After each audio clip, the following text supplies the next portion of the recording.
Age bandings have gone in the bin, haven't they? And they've been replaced by this situation where you've been encouraged to be more holistic in observations and tracking of children. And there's lots and lots of different interpretations going around, and people approaching this in different ways. What I'm going to show you is some of the features in Tapestry that allow you to work in that way. And really, it's then up to you how you move forwards. Moving from the old system to the new one. Certainly, Tapestry has the ability to save you lots of time.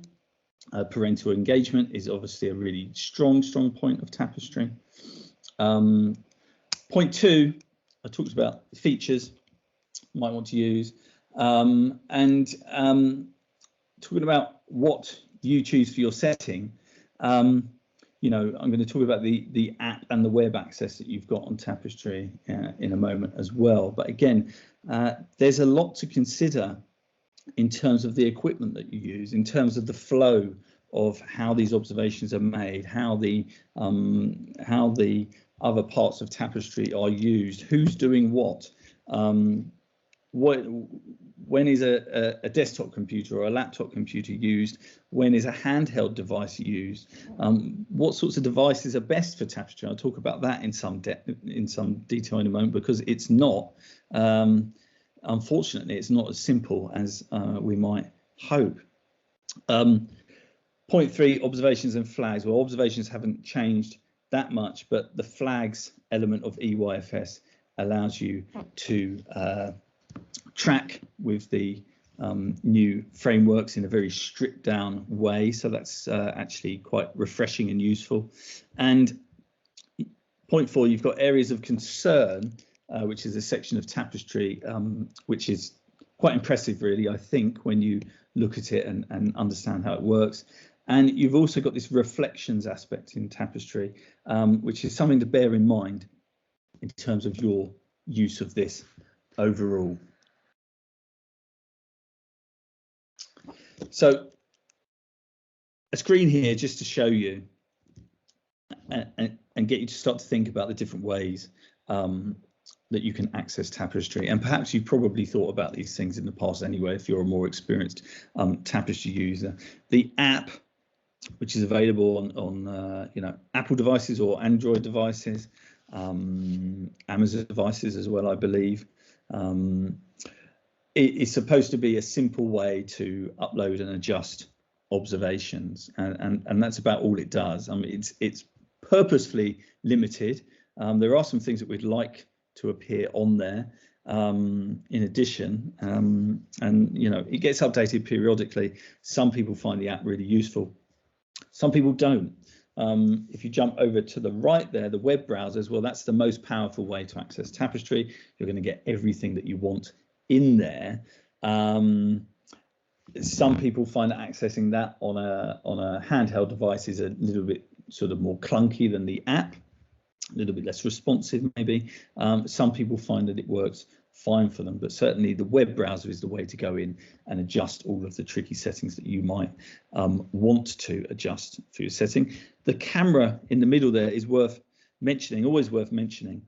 Whatever device you're on, you normally have a camera that doesn't need to be hooked up to the internet. So if you've lost your Wi-Fi connection or whatever, it will still work. And the camera app is often a really simple way to take snaps of children in action. What we're trying to achieve, and what I hope people have realized they're trying to achieve with Tapestry, is to have a very sort of inobtrusive element of technology in the classroom. We don't want it taking away loads and loads of time from the staff. We don't want it being this big draw for the children that they you know, always want to grab hold of this device that's come out. We want to have a device that's whipped out, take snaps of great things happening, and then put away again. And the camera app can be really useful for that. If you're a setting that uses video, then you'll find that the camera app also has the easiest way to chop down bits of video that might be, you know, might need it. If you take a minute and a half, it may well be that 15 seconds of that is the golden part that you want to use. So video editing can be done really simply with the camera app. Now, moving on here to a few points, and I sort of sigh because I wish that things were a little bit easier in this respect. What we've found is, if I could just hold up a device, you know, some people in the past may have used these mini-sized iPads and found those to be a pretty good sized device.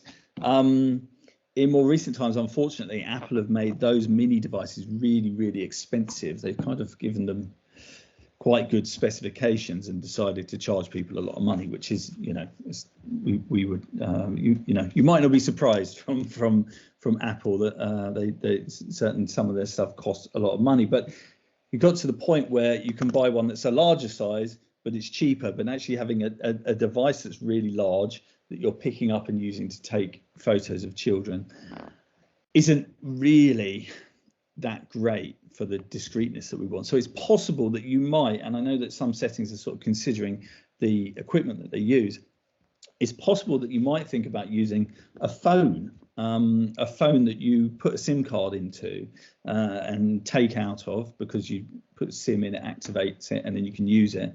We're not really needing anything too flash for Tapestry. The priorities are battery life lasts a long time. You may want a bit of storage on there for your phones and videos. And the camera needs to be, you know, half decent, but again, nothing that's, you know, nothing that you're going to take amazing landscape pictures of or whatever. You know, really most cameras on phones from recent years are good enough. So you're in this funny quandary with it, really. And I'd just suggest that you consider this fairly carefully.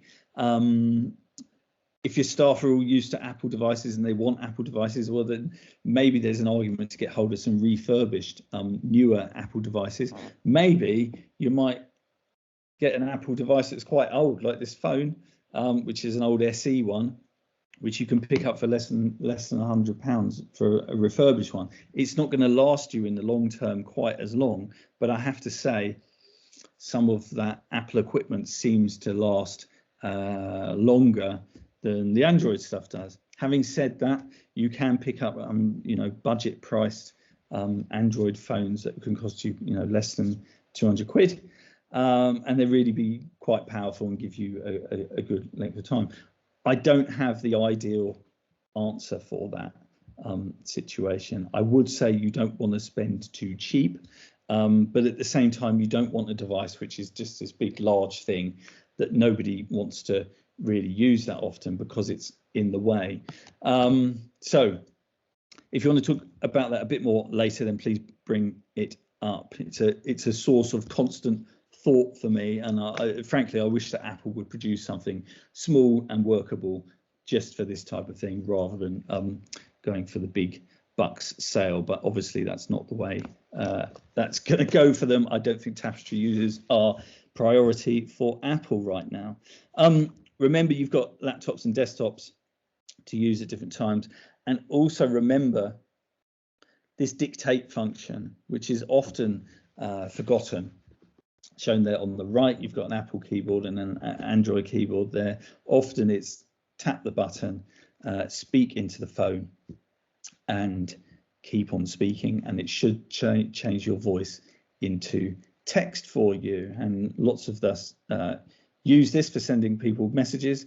Some of us forget about it and continue tapping, but it is something that can find its place within this part of work, whether that's, you know, somebody sitting at home speaking into a device, or it's possibly 10 quieter minutes where a staff member is pulling together a few observations from some photos that they take, and it can have its place.